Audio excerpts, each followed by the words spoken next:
तीसरे अध्याय में क्या किया था हमने? किस से रिलेटेड है तीसरा अध्याय? बताएंगे? मैम तीसरे अध्याय में आपने क्रम बताया था ना कि प्राणी से अन्न उत्पन्न होता है, अन्न वर्षा से उत्पन्न होती है, वर्षा यज्ञ से उत्पन्न होता है, यज्ञ कर्म वेद से, वेद अक्षर से, अक्षर ब्रह्म से। Yes yes. तो जो बेसिक इसका कंसेप्ट है कर्म योग है ना, जो तीसरा अध्याय है। ठीक है।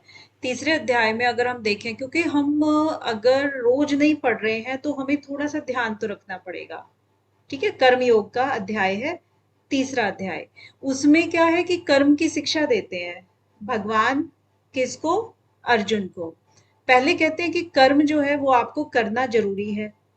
पहले ही इसमें ये कहते हैं ना, सबसे पहले वाले ही श्लोक में अर्जुन कहते हैं कि आप मुझको इस भयंकर कर्म में क्यों लगा रहे हो। ये एक बहुत बड़ा क्वेश्चन मार्क था अर्जुन के लिए।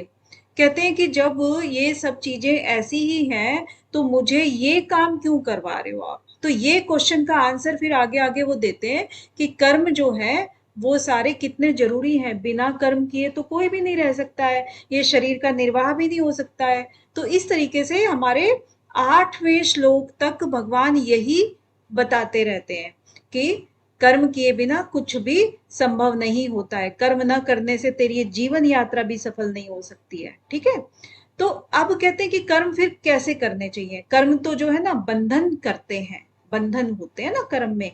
तो उसमें कहते हैं कि बंधन के बिना भी कर्म किए जा सकते हैं, और वो कर्म फिर स्टार्ट करते हैं 9वें श्लोक से कि यज्ञ की उत्पत्ति का निरूपण है। क्योंकि जो कर्तव्य कर्म होते हैं, निष्काम कर्म होते हैं, निस्वार्थ कर्म होते हैं, वो उसको क्या कहा गया है? यज्ञ वाले कर्म। यानी कि जैसे हम यज्ञ में आहुति देते हैं तो हमारा अपना कोई स्वार्थ नहीं होता है उसमें। क्योंकि हमने अगर वर्षा कराने के लिए यज्ञ किया, हमने किसी और परमार्थ के लिए यज्ञ किया, तो उसमें हमारा तो कोई भी स्वार्थ नहीं है। तो इसका मतलब जो यज्ञ है इसका दूसरा जो अर्थ निकल के आ रहा है वो है कर्तव्य कर्म। ठीक है। तो कर्तव्य कर्म का निरूपण ये अगले फिर 8 श्लोकों में ही करते हैं आगे। राइट। तो हमने 16 श्लोक तक हमने कर लिया था यहाँ पर।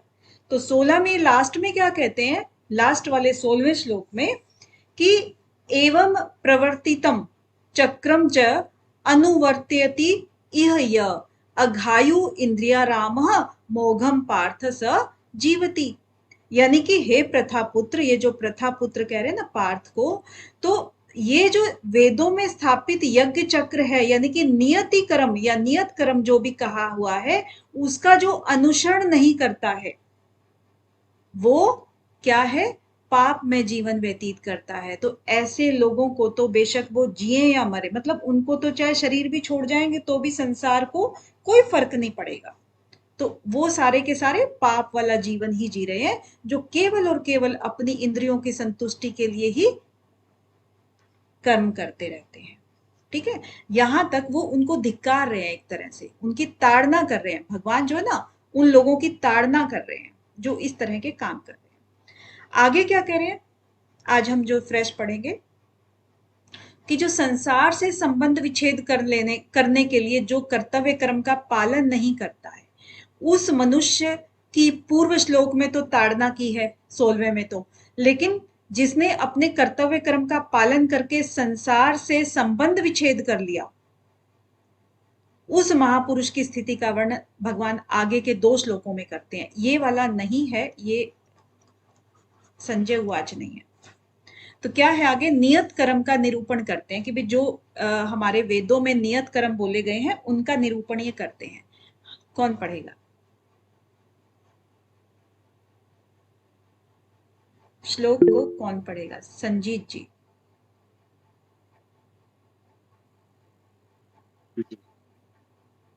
यस्वात्म यस्वात्मरतिरेव स्यादात्मतृप्तश्च मानवः आत्मन्येव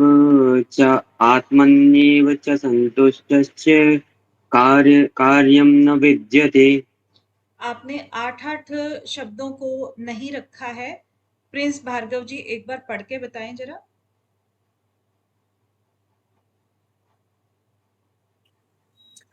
यस्त्वा आत्मति यस्त्वा आत्मरतिरेव, नहीं सॉरी, दूसरे कुछ श्लोक पढ़ रहा था, उस वही माइंड में बैठा हुआ है। यस्त्वा आत्मतिरेव स्यात् आत्मतृप्तस्य मानवः आत्मन्येव च संतुष्ट इस्तस्य कार्यं न विद्यते। बहुत बढ़िया, ऐसे, ठीक है।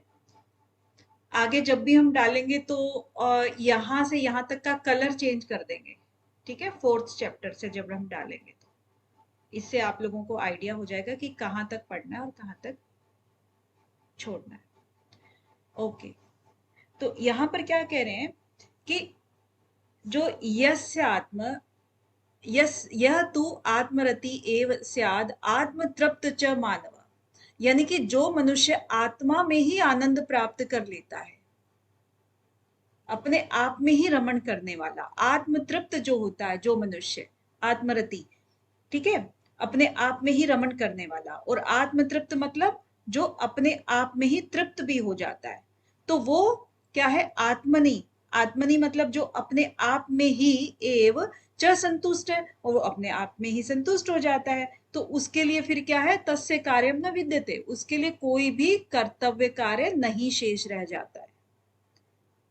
सिंपली है, यानी कि जो ये कह रहे हैं ना कि जब मनुष्य अपना संबंध संसार से मानता है, तब तक वो रति यानी कि जो प्रीति होती है, सबसे लगाव जो रहता है, और जैसे कि अपने परिवार में अपने स्त्री है, पुत्र है, परिवार है, पिता है, बेटी है, उन सब से फिर वो लगाव महसूस करता है, और भोजन भी तरह तरह के जो है ना मनपसंद खाता है, तो वो संतुष्ट उसी से मानता है अपने आप को, धन से, इन सब से।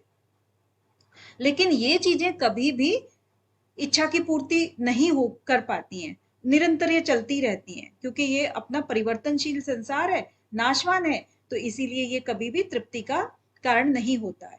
तो जब भी मनुष्य की प्रीति सदा जैसे संसार में नहीं रहती है, तो ये सभी का अनुभव होता है, और उसके बाद फिर जो ये इन सब चीजों से जो तृप्त हो गया है, वो अपने ही आत्मा में जब आनंद प्राप्त करने लगता है, तो उसके लिए फिर कोई भी चीज ये लोभ लालच और उस तरह से खिंचाव महसूस नहीं कराती है, ठीक है। आगे बीना जी। Yes ma'am. नैव तस्या कृतेनार्थो नान कृतेन किंचन न चास्या सर्वभूतेषु किंचिद अर्थ व्याप्याश्रयः। बहुत बढ़िया कोशिश।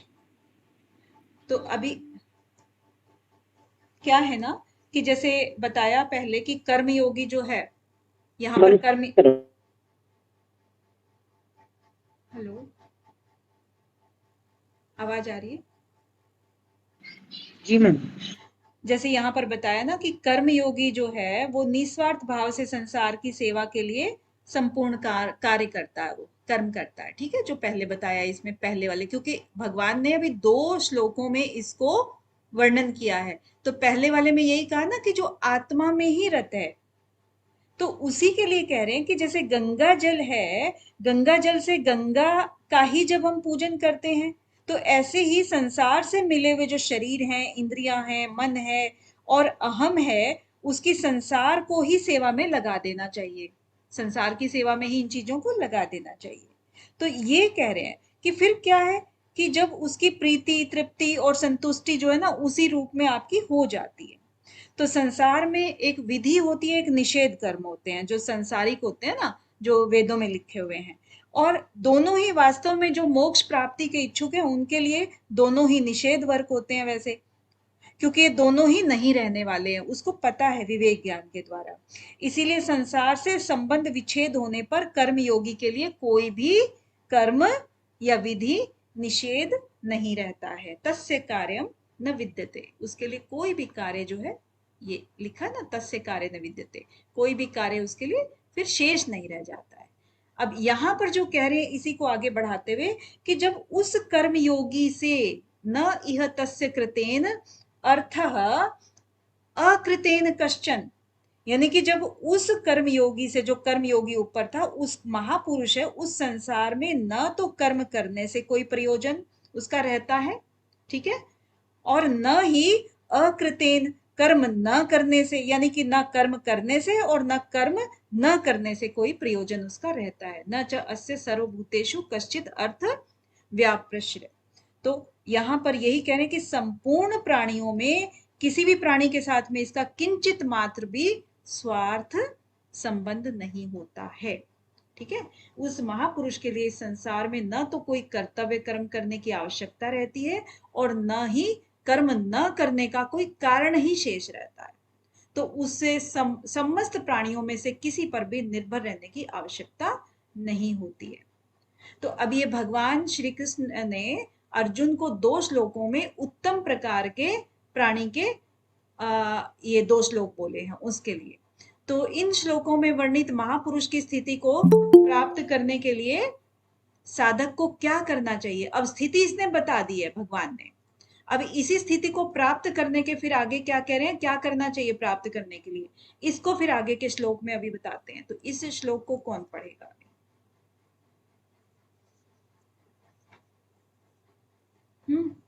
कौन?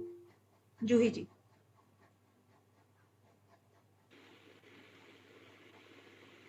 तस्मादसक्त सततं कार्य कर्म समाचर,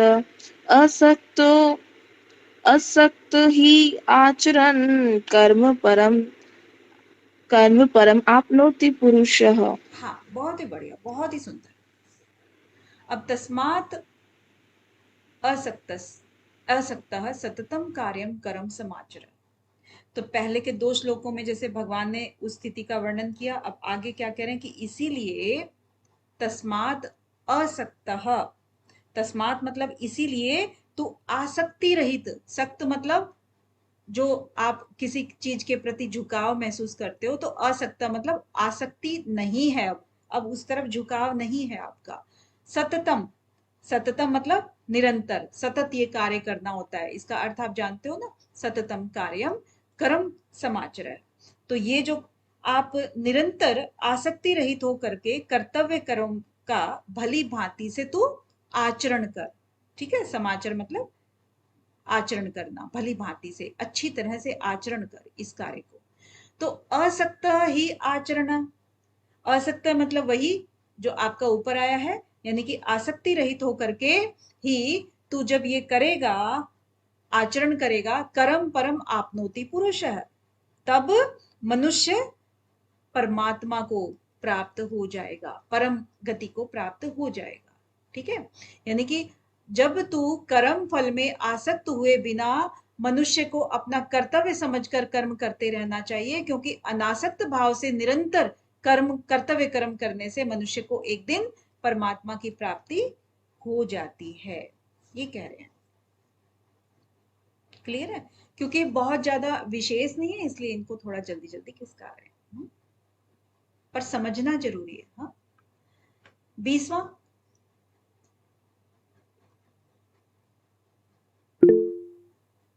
नेहा जी।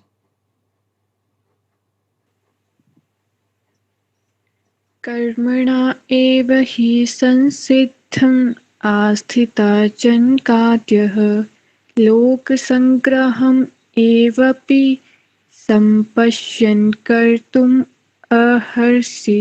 अहर्षि, हाँ।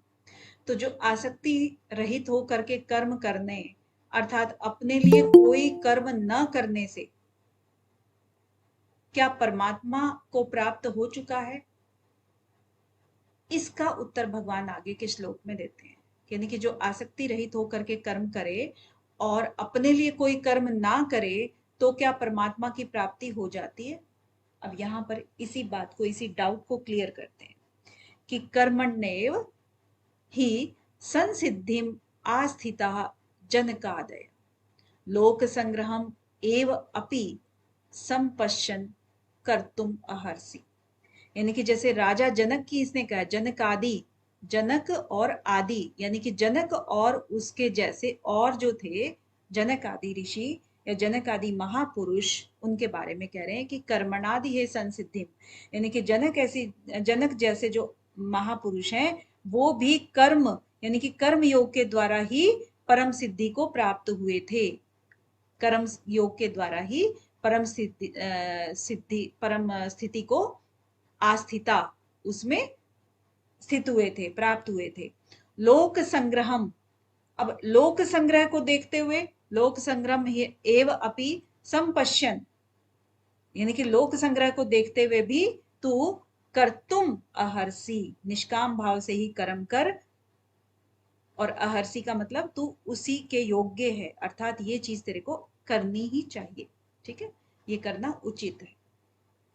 राइट, तो इन्होंने एक एग्जाम्पल दे दिया कि क्या कोई भी कर्म करते हुए यानी कि अनासक्त होकर कर्म करते हुए क्या कोई परमात्मा को प्राप्त हो चुका है, तो उसने फिर वो जो हो चुका है ना उसका एग्जाम्पल दिया। जनक आदि जो ऋषि हैं, जो महापुरुष हैं, वो कर्म करते हुए ही परम सिद्धि को प्राप्त हुए हैं। ठीक है, आगे कर्म करने से लोक संग्रह कैसे होता है, इसका विवेचन फिर आगे के श्लोक में कहते हैं कैसे होता है। 21वां लाभ कौन पढ़ेगा?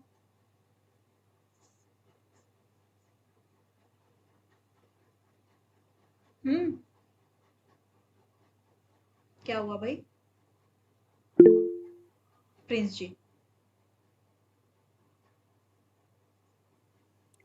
यद्यदाचरति श्रेष्ठ स्तद्देवेतरो जनः स यत्प्रमाणं कुरुते लोकस्तदनुवर्तते। बहुत ही बढ़िया, बहुत ही सुंदर। तो यत यत आचरति श्रेष्ठ तत् तत् एव इतरः जनः, यानी कि श्रेष्ठ मनुष्य जो होते हैं, श्रेष्ठ मनुष्य जो होते हैं वो जो आचरण करते हैं, यत यत आचरति श्रेष्ठ है, श्रेष्ठ मनुष्य जो आचरण करते हैं, तत् तत् एव इतरः जनः, वैसे वैसे ही दूसरे जो इतर मतलब अन्य लोग, उनको देख करके अन्य लोग इतर जना अन्य लोग वैसे वैसे ही आचरण करते हैं, क्योंकि जो भी लीडर होता है ना, जो योगी होता है, उसको सब फॉलो करना चाहते हैं। ठीक है, स यत प्रमाणम कुरुते लोकः तत् अनुवर्तते, तो वो जो कुछ भी है वो प्रमाण हो जाता है, उसको प्रमाण मान करके कुरुते यानी कि वो कर देते हैं, और लोक है दूसरे जो मनुष्य हैं, लोक में रहने वाले मनुष्य, उसी के समान तत् अनुवर्तते, उन्हीं का अनुसरण करने लगते हैं, उन्हीं को फॉलो करने लगते हैं। ठीक है, तो बहुत ही आसान सा था ये। इसके बाद 22वां कौन करेगा कि अब भगवान आगे के 3 श्लोकों में फिर अपना उदाहरण दे करके लोक संग्रह की पुष्टि करते हैं।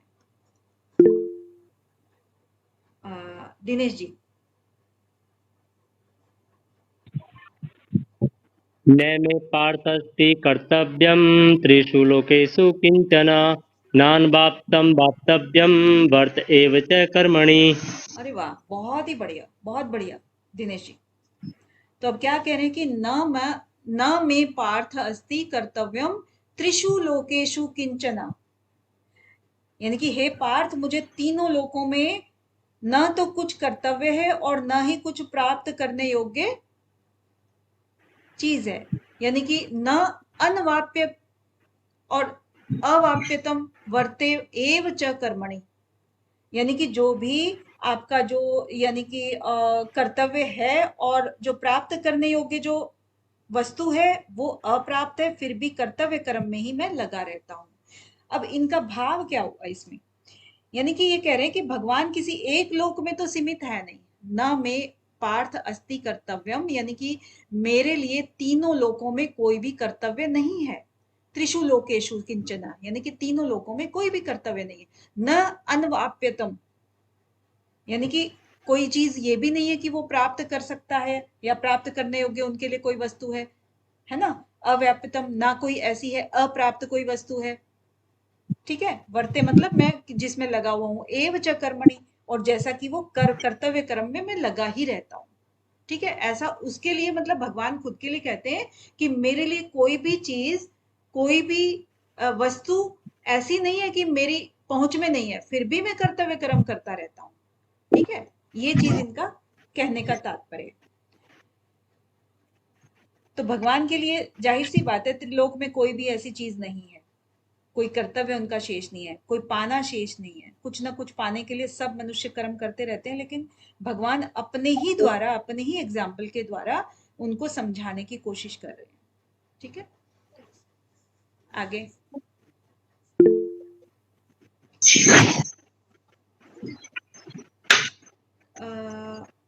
जिसने अभी तक ना पढ़ा हो, लक्ष्मी जी। यदि यदि स्वापूर्णभवतेयं जातु कर्मण्यतीन्द्रिया मम वर्तम मम वर्तम अनुवर्तन्ते मनुष्याः पार्थ सर्वशः। इसके बाद संगीता जी, संगीता जी नेक्स्ट वाला पढ़ेंगे आप। उत्सेदेजि मे लोकाना उत्सेदे सॉरी मैम उत्सेदेयुर्मे लोका न कुर्या कर्म चेदहम शंकरस्य च कर्ता श्यामोपहन्यामि मा प्रजा। हाँ जी, बढ़िया। तो क्या कह रहे हैं, इसमें दोनों का इकट्ठा ही एक निकलता है मतलब, क्योंकि आगे के 3 श्लोकों में उन्होंने खुद के लिए बात की थी ना। तो ये कह रहे हैं कि हे पार्थ, यदि मैं नियत कर्मों को सावधानी पूर्वक न करूं तो ये निश्चित है कि सभी मनुष्य मेरे ही मार्ग का अनुगमन करेंगे। पहले तो यही है कि यदि ही अहम न वर्त्यम जातु कर्मणि अतीन्द्रियता मम मन वर्तम अनुवर्तन्ते मनुष्य पार्थ सर्वशः। तो इसीलिए ये कहते हैं कि मुझे जो है वो सारे कर्म सबको दिखाने के लिए हो, सावधानी पूर्वक करने के लिए मुझे करना, विवश होना ही पड़ेगा। ठीक है, क्योंकि सभी मेरे मार्ग को फॉलो करेंगे। दिनेश जी कुछ कहना चाह रहे हैं आप? No ma'am. हाँ तो ओके, ठीक है। तो क्योंकि वो कह रहे हैं ना कि हे पार्थ, अगर मैं किसी भी समय सावधान होकर कर्तव्य कर्म ना करूं तो बड़ी हानि हो जाएगी फिर, क्योंकि मनुष्य सब प्रकार से मेरे ही मार्ग का अनुसरण करते हैं। यदि मैं कर्म ना करूं तो ये सब मनुष्य भ्रष्ट हो जाएंगे, नष्ट हो जाएंगे, और मैं वर्ण संकरता को करने वाला हो जाऊंगा, यानी कि मैं खुद ही उनको पथ भ्रष्ट करने वाला निमित्त बन जाऊंगा। तो समस्त प्रजा को ये खत्म करने वाला मैं नहीं बनना मुझे। ठीक है, तो इस तरीके से भगवान अपना एग्जाम्पल देते हैं। और नेक्स्ट वाले में क्या कहते हैं, 24 वाले में, इसमें ये आ ही गई है सारी चीजें कि इमे लोका न कुर्याम कर्म चेत अहम। यदि इसीलिए मैं कर्तव्य कर्म समझ करके ना करूं तो ये सभी लोग क्या है, भ्रष्ट हो जाएंगे। ठीक है, और यानी कि ये जो उत्सीत देयु है, तो ये इसका मतलब है नष्ट भ्रष्ट हो जाएंगे। इमे लोका, ये सारे लोक में। और न कुर्याम कर्म चेत, यदि मैं चेतन होकर के, सावधान होकर के कर्म ना करूं तो। संकरश्च कर्ता श्याम, और जो संकरस है यानी कि वर्ण की जो संकरता है, वो आपकी, मैं उसका वो बन जाऊंगा, भागी बन जाऊंगा। और उपहन्यताम इमाम प्रजा, और प्रजा को, समस्त प्रजा को नष्ट करने वाला कहलाऊंगा। ठीक है, तो ये दो आपके तीन भगवान श्री कृष्ण ने अपना एग्जाम्पल दे करके अर्जुन को समझाने के लिए कहा है। अब भगवान ने अपने लिए कर्म करने में सावधानी रखने का वर्णन किया, तो ऐसे ही आगे के 2 श्लोकों में ज्ञानी महापुरुष के लिए कर्म करने में सावधानी रखने की प्रेरणा की है। अब ज्ञानी और अज्ञानी के कर्म है, तो हम ये कल करें कि आज करें?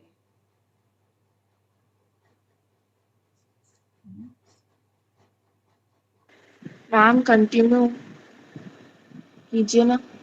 ठीक है, 2 और कर लेते हैं चैतन्य जी। हाँ, ज्ञानी और अज्ञानी के कर्म, क्योंकि 3 श्लोकों में इन्होंने अपना एग्जाम्पल दिया और बाकी 2 श्लोकों में ये ज्ञानी महापुरुष का एग्जाम्पल दे रहे हैं। ठीक है, अब आगे देखिए कौन पढ़ेगा अभी।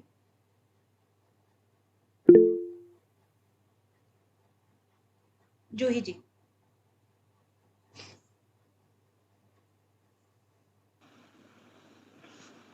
सक्ता कर्मणि अविद्वांस यथा कुर्वन्ति भारत कुर्यात् विद्वान् तथा असक्त चिकीर्षु लोकसंग्रहम्।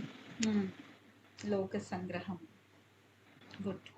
तो ये क्या कह रहे हैं कि हे भरत वंश में उत्पन्न, भारत का मतलब है भरत वंश में उत्पन्न, अर्जुन के लिए कह रहे हैं, हे भरतवंशी अर्जुन, यानी कि कर्मणि सक्ता, कर्मणि सक्ता मतलब कर्मों से जब आसक्त हो करके, अविद्वांश मतलब जो अज्ञानी जन होते हैं उनको कह रहे हैं अविद्वांश, यथा कुर्वन्ति जैसे जिस प्रकार के कर्म करते हैं, कुर्यात विद्वान तथा असक्तः चिकीर्षु लोक संग्रहम, और जो तत्वज्ञानी होते हैं विद्वान, वो जो कर्म करते हैं लोक संग्रहम यानी कि वो असक्तः आसक्ति रहित होकर के वो कर्म करते हैं, और चिकीर्षु मतलब जो उसी तरह से लोक संग्रह करता हुआ तू उसी प्रकार कर्म कर। तो क्या कह रहे हैं कि हे भरतवंशी, जिस प्रकार अज्ञानी मनुष्य फल की इच्छा से कार्य यानी कि सकाम कर्म करते हैं, ऊपर वाले जो लाइन में लिखा है सकाम कर्म के लिए लिखा है, ठीक है, सक्ताः कर्मणि अविद्वांसः यथा कुर्वन्ति भारत, जैसे वो करते हैं, कुर्यात विद्वान है और उसी प्रकार विद्वान मनुष्य फल की इच्छा के बिना करते हैं, संसार में कल्याण के लिए कार्य करते हैं, तो तुझे इस तरह से कार्य करने हैं। ठीक है, अब 26 वाला कौन पढ़ेगा? रंजना जी। न बुद्धिभेदं जनयेद ज्ञानं कर्म संगिनां, जोषयेत सर्वकर्माणि विद्वान् युक्ता समाचरन्। न बुद्धि भेदम जनयेत अज्ञानम कर्म संगीनाम, जोषयेत सर्वकर्माणि विद्वान युक्त समाचरन्, यानी कि विद्वान पुरुष जो होते हैं ना, वो बुद्धि में भ्रम, जो ये अज्ञानी मनुष्य जो होते हैं, या जो उससे पहले क्या कहेंगे कि जो विद्वान महापुरुष को चाहिए कि वो फल की इच्छा वाले यानी कि जो सकाम कर्मी होते हैं, अज्ञानी मनुष्यों को कर्म करने से रोके नहीं, जिससे उनकी बुद्धि भ्रमित ना हो, बल्कि स्वयं कर्तव्य कर्म को भली प्रकार से करता हुआ उनसे भी भली भांति कराते रहना चाहिए। अब इसमें तो सीधे सीधे ये क्या कह रहे हैं कि जो विद्वान है, विद्वान जो पुरुष है, वो पुरुषों को कर्मों में आसक्ति वाले जो अज्ञानी महापुरुष हैं, मतलब अज्ञानी तो महापुरुष कहाँ हुए, वो तो सामान्य पुरुष हुए, तो अज्ञानी जो मनुष्य हैं उनकी बुद्धि में भ्रम उत्पन्न ना करे, उनको रोक करके, उनको ये कह करके कि तुम जो है ना सकाम कर्म मत करो, निष्काम करो, तो वो अभी तो उनके गुण जो हैं, जो सात्विक, राजसिक और तामसिक, उनसे भरे हुए हैं तो वो कैसे सकाम से एकदम से निष्काम में आ जाएंगे, तो उनको भ्रमित ना करें, भ्रम उत्पन्न ना करें उनमें, तो समस्त कर्मों को अच्छी प्रकार से करते हुए उनसे भी फिर धीरे धीरे करके वैसे ही कार्य कराते रहना चाहिए। तो ये विद्वान जनों के लिए बात कही गई है कि जो ज्ञानी महापुरुष होते हैं वो किस तरह से कार्य कराते हैं और करते हैं और कराते हैं पुरुष। ठीक है, ये दो जो श्लोक हैं वो उनके लिए है। अब ज्ञानी और अज्ञानी में अंतर क्या है, इसको फिर आगे के श्लोक में बताएंगे, तो इसको हम करते हैं कल। ठीक है।